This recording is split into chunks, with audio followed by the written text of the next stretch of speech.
Spoiled and ungrateful, wife insults her criminal millionaire husband's gift, so he decides to give the new helicopter to a poor waitress. Hey there, I'm Alex, your guide through today's extraordinary tale on Hearts of Crime. What you're about to witness is a story of passion and danger that will keep you on the edge of your seat. Trust me, when I say the twist at the end will leave you absolutely speechless.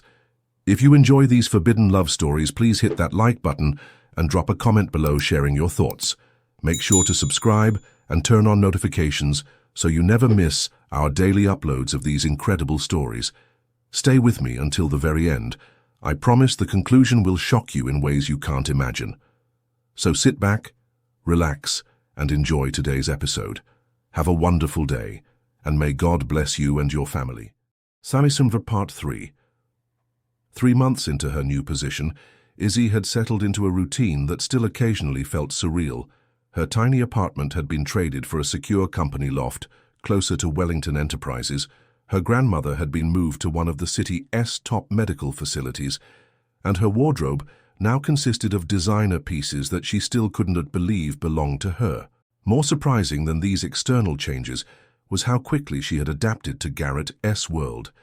The man himself remained something of an enigma, professional and focused during business hours, occasionally revealing glimpses of dry humor or unexpected kindness, then retreating behind his carefully maintained walls.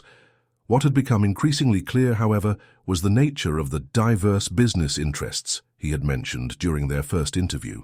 Wellington Enterprises operated above board as a global investment firm, but beneath that legitimate facade lay a network of operations that existed in legal gray areas, everything from private security contractors to offshore banking services for clients who valued discretion above all else.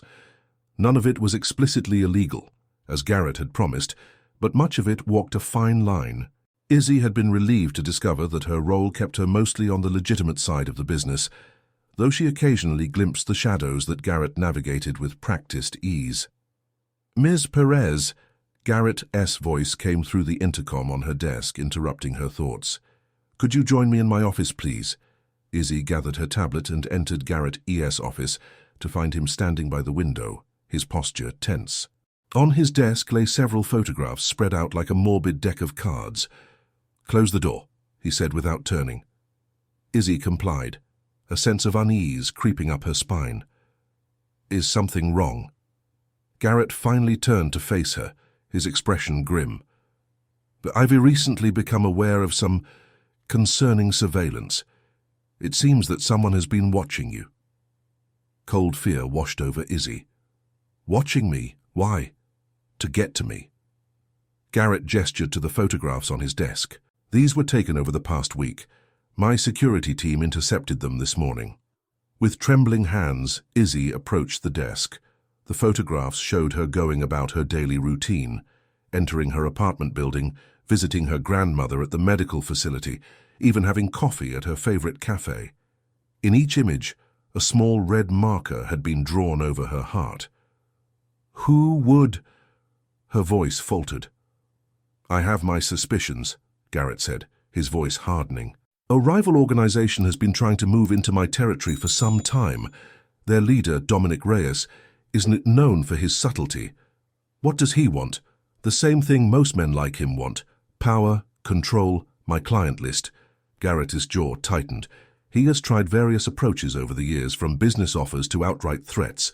This," he gestured to the photos, "this is new." Izzy sank into a chair, the reality of her situation settling in like a stone. "So I don't want leverage. A way to get to you." Garrett's expression softened slightly as he moved to sit on the edge of his desk, closer to her. "That appears to be the plan, yes. And is it working?" The question slipped out before she could stop it. For a long moment, Garrett was silent, studying her with an intensity that made her heart race in a way that had nothing to do with fear. "Yes," he finally admitted, the single word carrying a weight that seemed to change the atmosphere in the room. "It is." The implication hung between them, neither willing to acknowledge it directly. "What do we do now?" Izzy asked, breaking the charged silence. Garrett straightened, his businessman-esque mask sliding back into place. "I've increased security around you and your grandmother. My team is tracking Reyes' movements. And I've arranged for us to leave the city tonight. Leave? Where are we going? Somewhere safe until this situation is resolved. Izzy frowned. Running away doesn't it seem like your style? A hint of a smile touched Garrett's lips. It is not running away, it's a strategic relocation. Besides, he added, his expression turning serious again, I am not willing to risk your safety by staying here. The unexpected protectiveness in his voice stirred something in Izzy that she had been trying to ignore for weeks. The growing attraction she felt toward her enigmatic boss, an attraction that was both inappropriate and potentially dangerous. Pack a bag for a few days, Garrett continued, oblivious to her inner turmoil. Ryan will drive you home and wait while you get ready, then bring you to the private airfield. I'll meet you there at 8. Izzy nodded, rising from the chair. As she turned to leave, Garrett called her name, his tone softer than usual. Izzy, I'm sorry to have drawn you into this. It was never my intention. She offered him a small smile. I am a big girl, Garrett. I made my choice when I took this job. As the door closed behind her, Garrett turned back to the window, his reflection staring back at him with accusing eyes. He had known the risks of bringing someone like Izzy into his world, had calculated them with his usual precision, but he had failed to account for one critical variable, the way she would come to matter to him, not just as an employee, but as something far more complicated. His phone vibrated with an incoming message from a number he recognized immediately. We should talk. About Victoria. About your new pet project. About old times. Meet me. Are you nowhere? Garrett's expression hardened as he typed a single word in response. When? The reply came instantly. Tonight. 8 p.m. Come alone or don't bother coming at all. Garrett deleted the conversation and placed a call to his head of security. Izzy would be safely on her way to the private island by 8, and he would finally end the threat that Dominic Reyes posed. One way or another. Victoria Wellington sipped her martini as she gazed out at the Manhattan skyline from the rooftop bar of the Celestial Hotel. The divorce proceedings had begun, but she was far from defeated. If Garrett thought he could discard her like last season's fashion, he was sorely mistaken. Mrs. Wellington? She turned to see a distinguished-looking man in his 40s, impeccably dressed in a tailored suit that spoke of wealth and taste. Mr. Reyes, I presume? She gestured to the empty seat across from her. Please join me. Dominic Reyes slid into the chair with the fluid grace of a predator. I appreciate you reaching out to me. It is not often that the wife of a man like Garrett Wellington offers such intriguing information. Victoria's red lips curved into a calculated smile. Soon-to-be ex-wife. And Garrett gave me little choice. He has become quite taken with his new assistant, a common waitress, if you can believe it. Even gave her the helicopter he had initially bought for me. Reyes raised an eyebrow. And that offends you, I take it? What offends me is being pushed aside after years of maintaining the social connections that helped build his empire. Victoria's eyes flashed with cold fury. I deserve better than dismissal, and a settlement that's insulting compared to what he's really worth. And in exchange for the information you offered about his less public business operations, I want what is rightfully mine, half of everything, including the assets he thinks I don't know about. Victoria leaned forward. And I want him to regret the day he chose that waitress over me. Reyes studied her thoughtfully. Revenge and money, the most honest of motivations. He raised his glass in a mock toast. To mutual benefit, Mrs. Wellington. As they clinked glasses, neither noticed the discreet camera capturing their meeting from a nearby table, nor the fact that every word of their conversation was being transmitted to a very interested third party. The private airfield was quiet as Izzy arrived with Ryan, Garrett's most trusted security officer. A sleek private jet waited on the tarmac, its engines already humming in preparation for departure. Mr. Wellington will be joining us shortly, Ryan informed her as he escorted her toward the plane. He had one last meeting to attend. Izzy frowned. He didn't mention any meeting to me. Ryan's expression remained neutral. Some matters Mr. Wellington handles personally. As they approached the jet, a movement caught Izzy's eye, a flash of metal from the roof of the nearby hangar. Years of growing up in a rough neighborhood had honed her instincts for danger. "Ryan," she said sharply, grabbing his arm and pulling him back. "On the roof." Her warning came too late. A shot rang out, and Ryan crumpled beside her, blood blooming across his chest. Izzy dropped to her knees, trying to apply pressure to the wound as she learned in a first aid course. But another shot pinged off the ground near her, forcing her to scramble for cover behind a fuel truck. Her phone was in her hand before she consciously realized she reached for it, Garrett's number dialing automatically. "Izzy, I am almost—" "Sniper," she cut him off, her voice remarkably steady despite the terror coursing through her. "Ryan S. down. I am trapped behind a fuel truck on the north side of the airfield." Garrett's voice turned cold and precise. "Stay down. Help is 3 minutes out. I am redirecting now." The line went dead, and Izzy pressed herself flatter against the wheel of the truck as another bullet ricocheted nearby. Her mind raced, calculating her options. The jet was too far to reach safely, and Ryan needed immediate medical attention. Making a split-second decision, she removed her bright white blazer and flung it in the opposite direction of where she planned to move. As expected, 2 shots followed the movement of the fabric. In that brief moment of distraction, Izzy darted from her hiding place to Ryan's side, dragging him behind the cover of a nearby equipment shed. His breathing was shallow, but he was alive. Izzy used his radio to call for medical assistance, then peered cautiously around the edge of the shed. The sniper appeared to be repositioning, trying to get a better angle on their new location. The sound of an approaching helicopter broke through the night air, its powerful searchlight sweeping the area. The distraction was enough to allow 3 armed security personnel to emerge from the main building, taking up defensive positions around the perimeter. Trapped and outnumbered, the sniper made a break for it, rappelling down the side of the hangar, only to find himself face to face with Garrett Wellington, who had approached from the blind side of the building. What happened next occurred so quickly that Izzy, watching from her position behind the shed, could hardly process it. Garrett moved with the practiced efficiency of someone thoroughly trained in combat, disarming the sniper and subduing him with such speed and precision that it seemed almost choreographed. As his security team secured the would-be assassin, Garrett rushed to where Izzy knelt beside Ryan. "Are you hurt?" he demanded, his eyes scanning her for injuries with an intensity that took her breath away. "No, I'm fine, but Ryan needs medical attention now."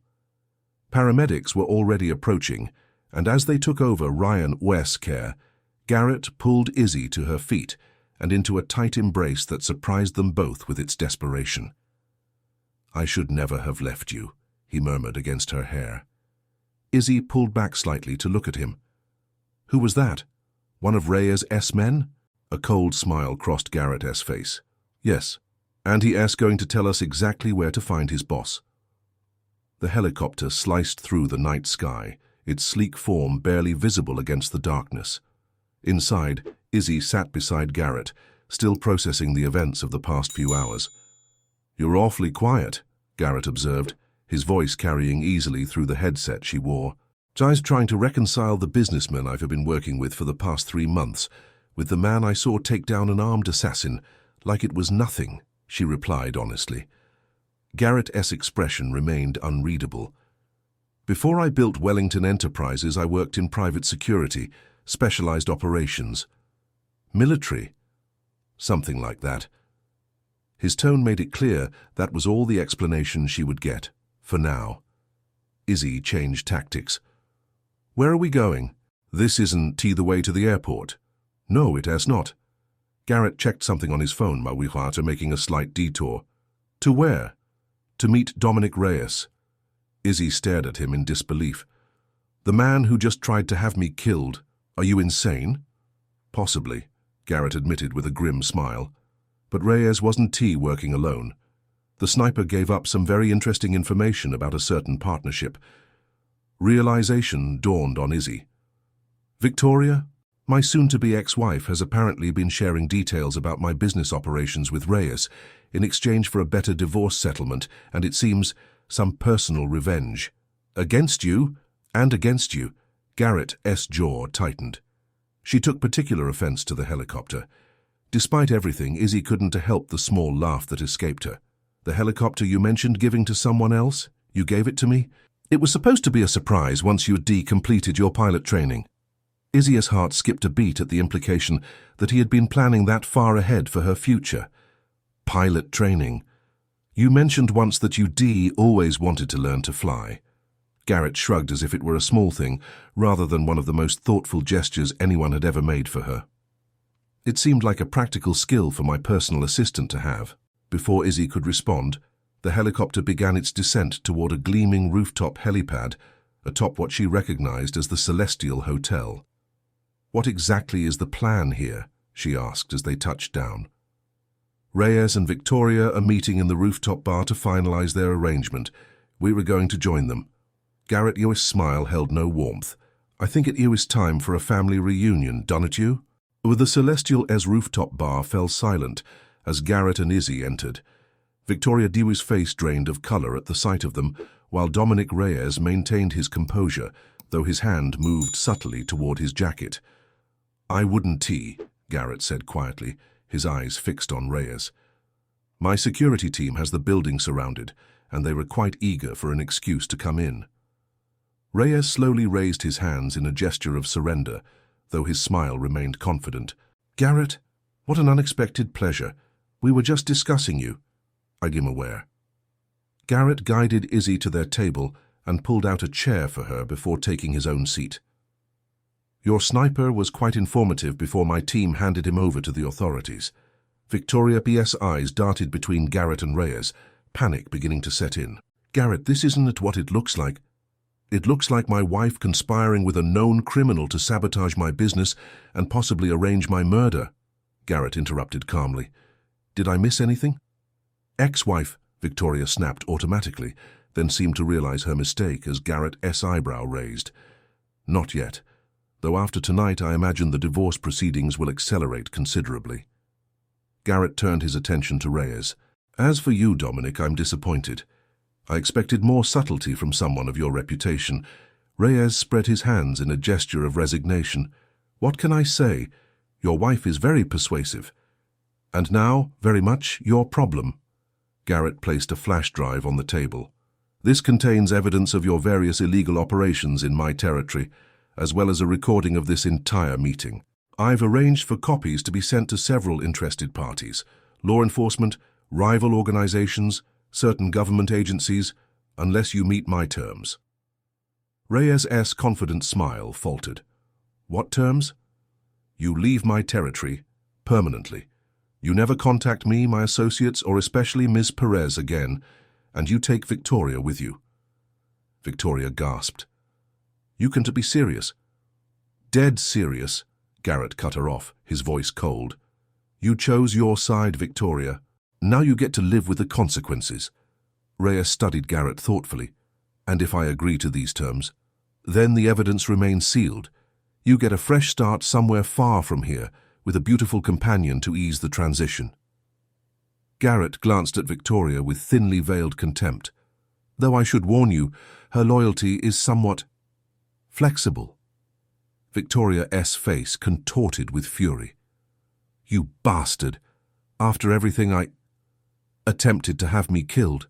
"Yes, very devoted of you." Garrett stood, signaling the end of the discussion. "You have 24 hours to leave the country, Dominic.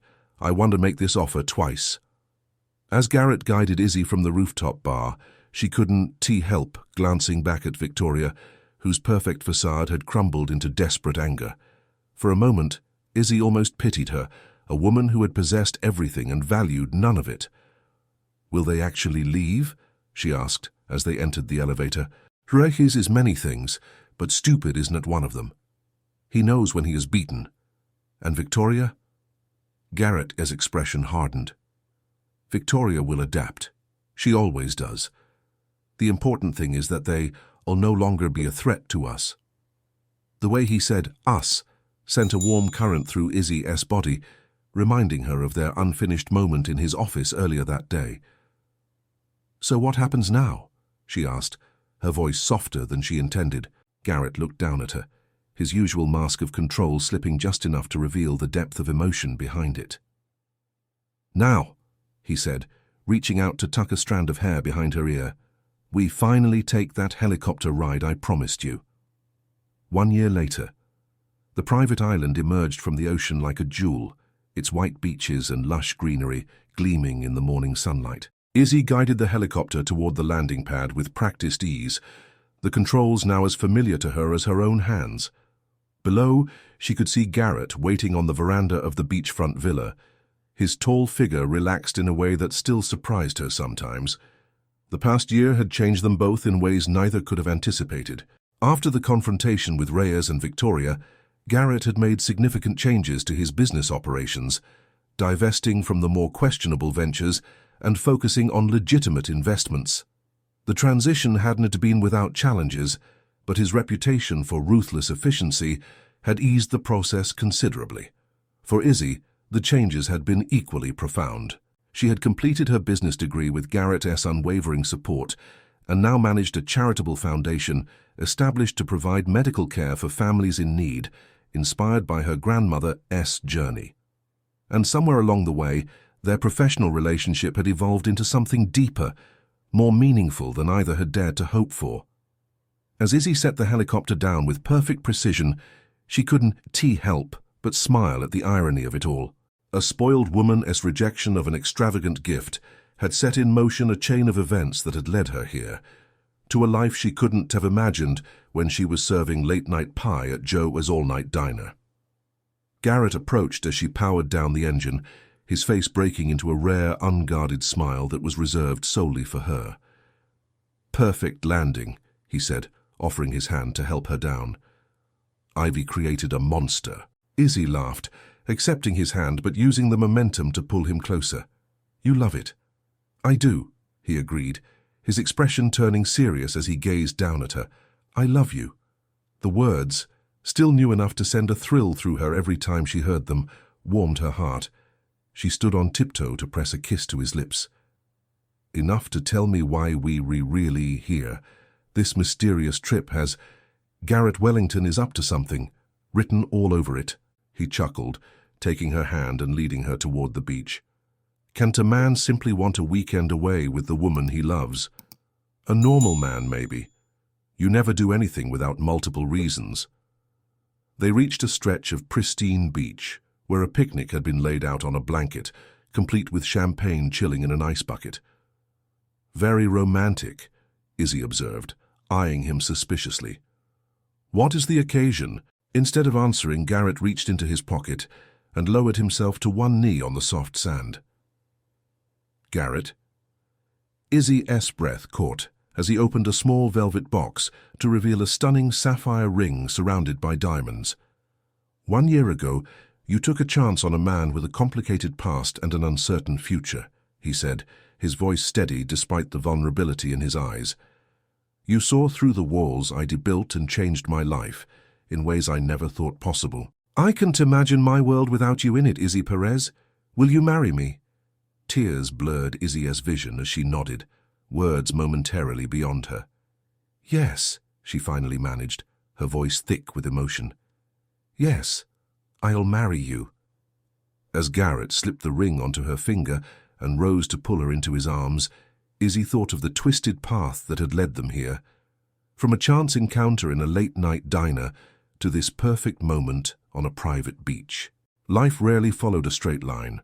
Sometimes it took unexpected detours, dangerous curves, and seemingly insurmountable obstacles to lead you exactly where you were meant to be all along. And sometimes the greatest gift wasn't a tier helicopter at all, but the second chance that came with it. Wow, I told you that ending would be unexpected. If you enjoyed this story, please give this video a thumbs up and share your reactions in the comments. Don't forget to subscribe to Hearts of Crime for more captivating stories, just like this one every single day. Click on the video appearing on your screen right now for another incredible tale of love in the criminal underworld. Thank you for watching until the end. May God bless you and your family, and I'll see you in the next video.